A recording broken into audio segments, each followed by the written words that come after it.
Hello all, hope you're doing well today. You may have heard about the 2006 movie Idiocracy. It's a satire in which a man is hibernated and wakes up 500 years later to find a world inhabited by, well, stupid people. The movie riffs on the idea that science has advanced to such an extent that basically the intelligent people just stopped breeding, and those who aren't quite as intelligent, well, they bred with abandon. Having kids is such an important decision. We're just waiting for the right time. It's not something you want to rush into, obviously. No way. Oh shit, I'm pregnant again! I got too many damn kids. Thought you was on the pill or some shit. Hell no! Must have been thinking of Brittany. Brittany? No, you didn't! Now, I can't see such a movie being greenlit today. It's just too near the knuckle, as it's kind of what's happening in the Western world. The UK, for instance, has a lower socioeconomic bracket that outbreeds the mid and the higher. We all know the cliche of Stacey with the 5 kids to Dwayne, Deontay and Ahmed, who all live on the state. Then we can juxtapose her with a feminist girl boss who's too busy with her career and looking for the, quote, perfect partner who never comes. Dear Lord, that last comment could be seen as metaphorical and literal. Anyhow, the situation continues on while science advances all the more, meaning we have an ageing population and all the more advances in the welfare state too. Get my boy! Cleavon is lucky to be alive. He attempted to jump a jet ski from a lake into a swimming pool and impaled his crotch on an iron gate. But thanks to recent advances in stem cell research and the fine work of Doctors Krinsky and Altschuler, Cleavon should regain full reproductive function. Get your hands off my junk. And this leads us to the tragic present situation where the girl boss ends up alone and post-40. She only has her emails, her spreadsheets and the corporation she married a long time ago now to keep her company. Of course, she still holds out hope for Prince Charming to arrive, who's over 6 foot and earns over 6 figures. But the reality is she's never going to get such a guy. He's going to marry the local model and have a couple of kids with her, who's only 25, and maybe have an affair with his secretary. We also have the added problem in the UK of importing dependent communities. It really makes you question whether mass immigration is simply all about economic stimulus. Here's a report from the Somali Community Health Profile 2022 for Birmingham. It states when it comes to economic activity, the Somali community has one of the lowest employment rates in the country, with just 1 in 10 in full-time work. This is part of an even deeper dimension. Somalis, of course, are Muslims, and Muslims famously have a higher birth rate than white Brits here in the UK. I think it's Pakistani and Bangladeshi women have a birth rate somewhere around 2.5 to 3.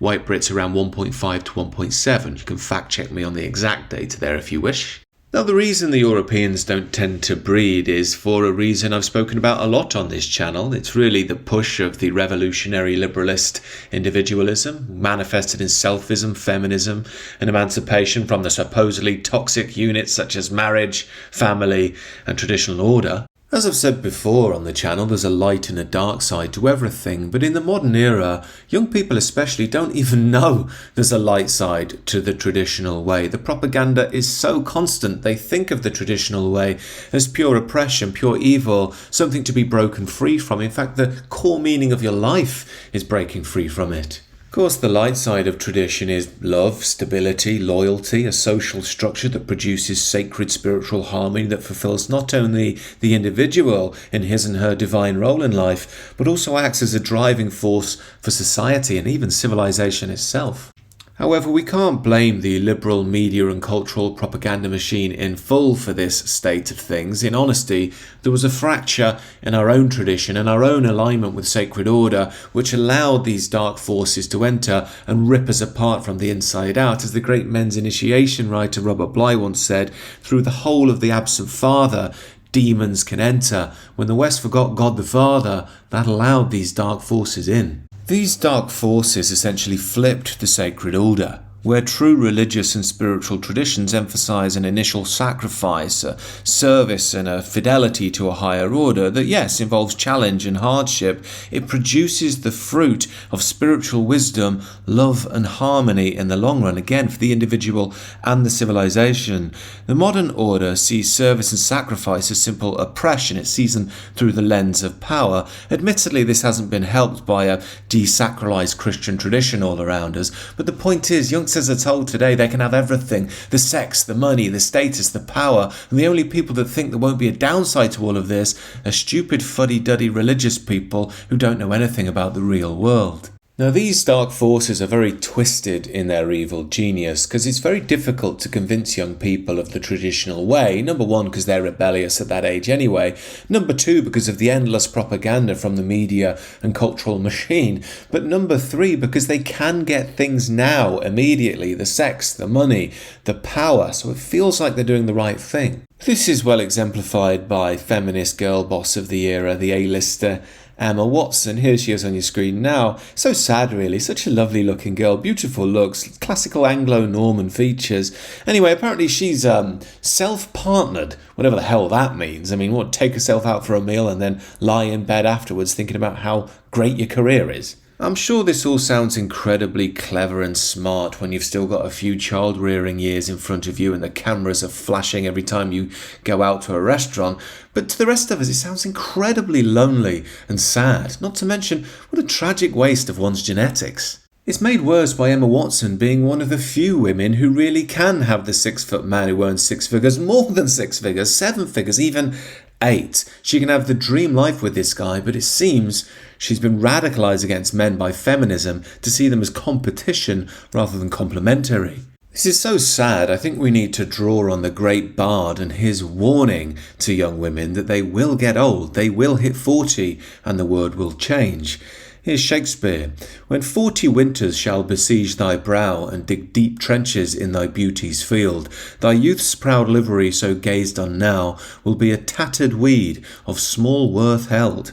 Then being asked where all thy beauty lies, where all the treasure of thy lusty days, to say within thine own deep sunken eyes were an all-eating shame and thriftless praise.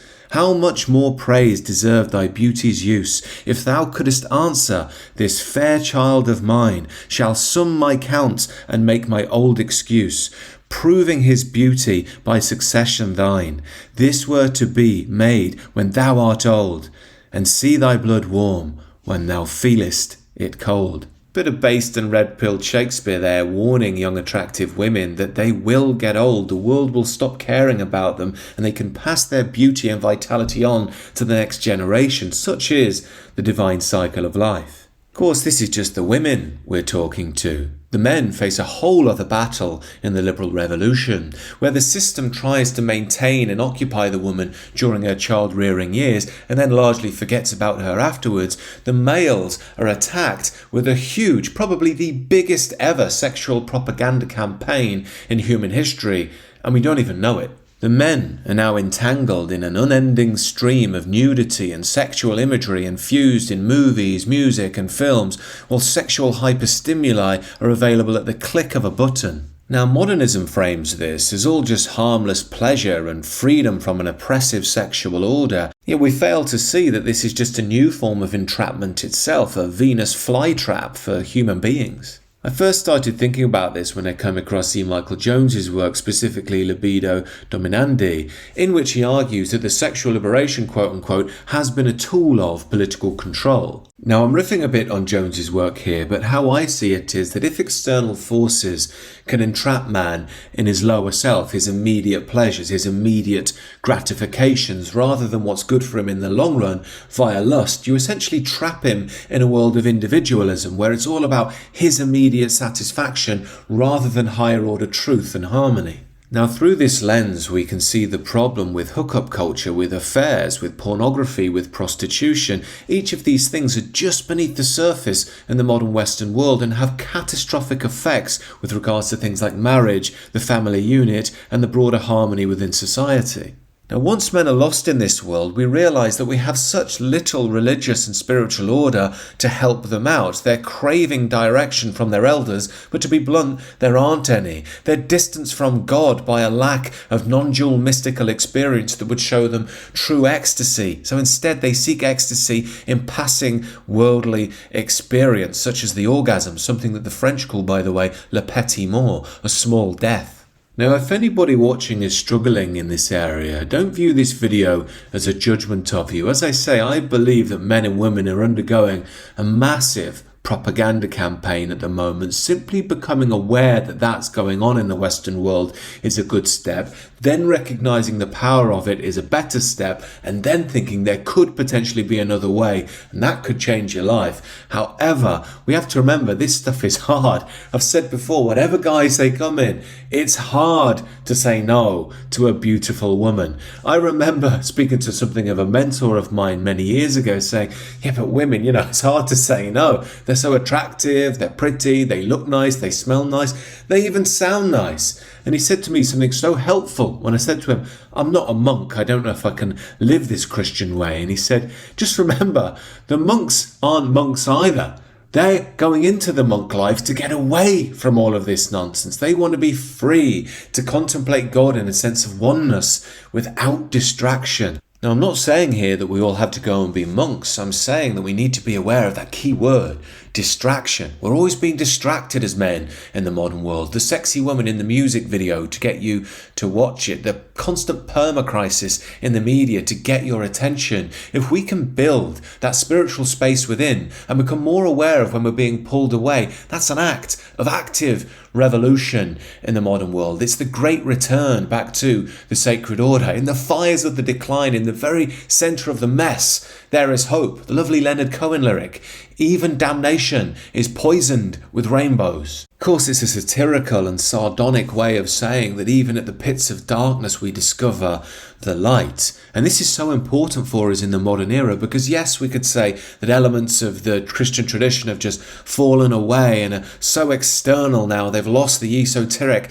sacred order which actually provides the vitality for true life. But we can also say in the drama and the chaos that we face, we can turn that back in on itself. We can use it as a tool for awakening ourselves back to sacred order, back to sacred tradition. Of course, this is very much my mission on the Substack and both of the channels. If you are interested in personal and spiritual transformation, do join the sister channel down below. You can join the Substack as well, become a member, join the exclusive chat that I have every month. And in fact, I just released a new course on traditionalism as well. It's available for pre-order now. Other than that, do let me know what you think down below and do consider subscribing to the channel if you're new. Take care, friends. Enjoy the rest of your day.